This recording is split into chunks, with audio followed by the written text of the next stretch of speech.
Can you What's tell your that to the senators? Can the Senate President tell that to the senators? 24 independent republics. So, Baka sa House kaya kasi meron silang pakinabang. But the Senate, you don't buy the senators. They But have ma'am, their own mind.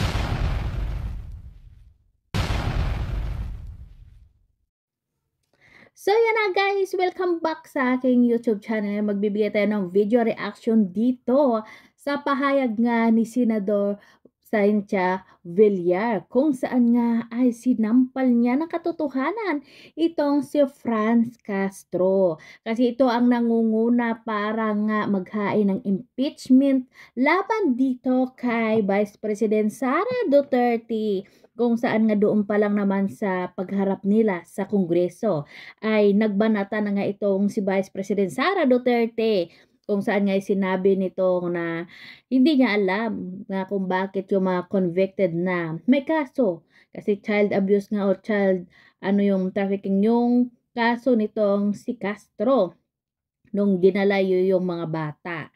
Ay bakit daw nandoon pa rin nakaupo sa Kongreso. Yun, di ba? Kasi nga naman ay gustong-gusto nga nila na ma-impeach itong si Inday Sara Duterte nang sa ganon ay hindi ito makatakbo bilang presidente sa susunod na eleksyon, kasi ito yung kinakatakot nila. Kaya naman kahit yung ibang mga pare ay nakumbinsi nila na magsali sa kanila o sumama sa kanila para nga magsagawa ng mga rally dyan o kung ano-ano pang mga kaniknikan yung ginagawa nila para nang sa ganun ay ma-impeach nga itong si Vice President Sara Duterte.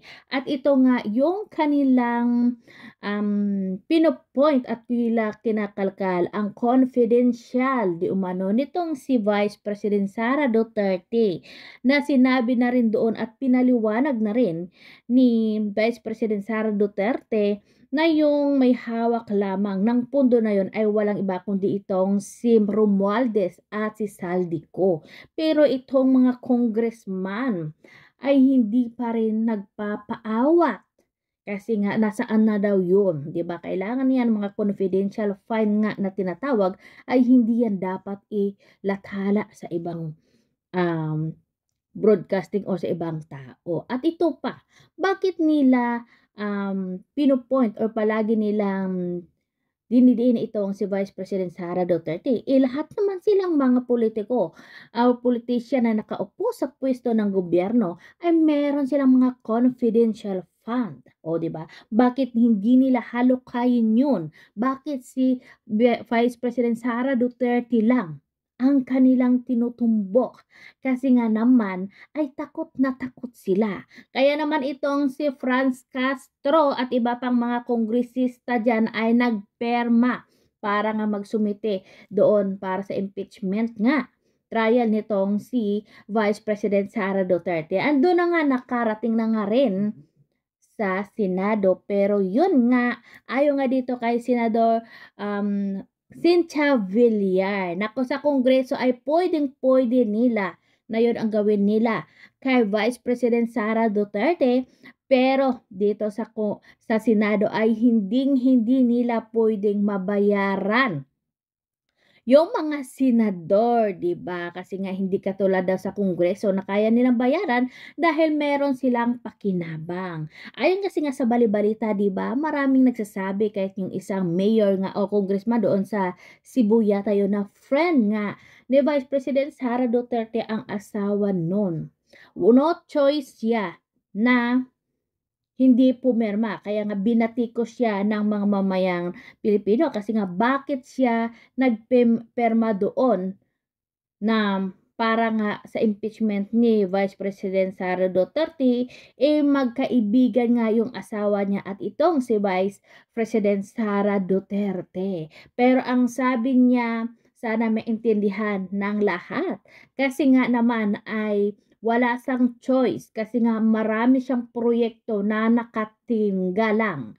At sabi nga sa balita na lahat ng mga pumirma na mga congressman ay makakatanggap ng milyong-milyong pera at mga proyekto. ito. Kaya yon ang tinutumbok ng isang congressman noon at sinabi niya na yun nga ang kailangan niya. Kahit na masakit man daw sa kanya ang ginawa niya laban dito kay Vice President Sara Duterte, pero wala siyang magagawa dahil yon ang kailangan para sa taong bayan. O di ba? Kitang-kita na at alam na ang mga pumirma nga ay pera-pera lamang. Nang dahil sa pera ay pinirmahan nga nila kasi nga napakalaki ng pera na matatanggap nila once na nagperma sila. Pero hindi lahat nga ng mga congressman ay pumirma doon, 'di ba? Kaya ngayon nga dito nga sa Senado ay minamadali nga ni Franz Castro itong impeachment ni Vice President Sara Duterte, pero hindi yan nga mababayaran yung mga Senado kasi iba yung sa Senado. Ayon pa nga dito kay Senator Cynthia Villar, pwede na sa susunod na lang daw na Kongreso igagawin yung impeachment dito nga kay Vice President Sara Duterte kasi napakarami pa ng mga gagawin nila at dapat nilang pagtuunang pansin.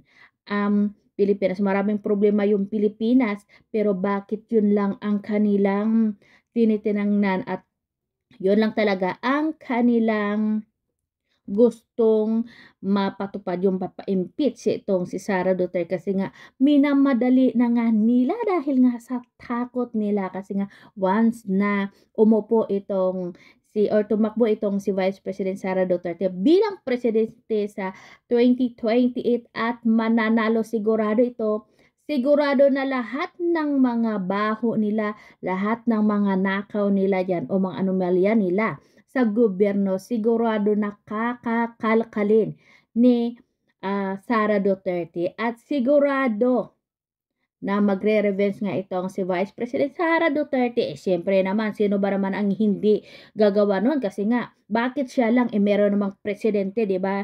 Na di ba, di hamak na napakalaki ng kanyang ginagasto na pera. Di ba nga sabi nga nitong si Amy Marcos, na kapatid ni BBM, na isang araw daw 2 bilyon yung ginagasto nila o nilalaan nila dito sa flood control na yun. Pero bakit hanggang sa ngayon ay bumabaha pa rin? Di ba yun yung ginaano ni Amy Marcos noon? Kaya nga sabi, di ba, bakit si Vice President Sara Duterte lang?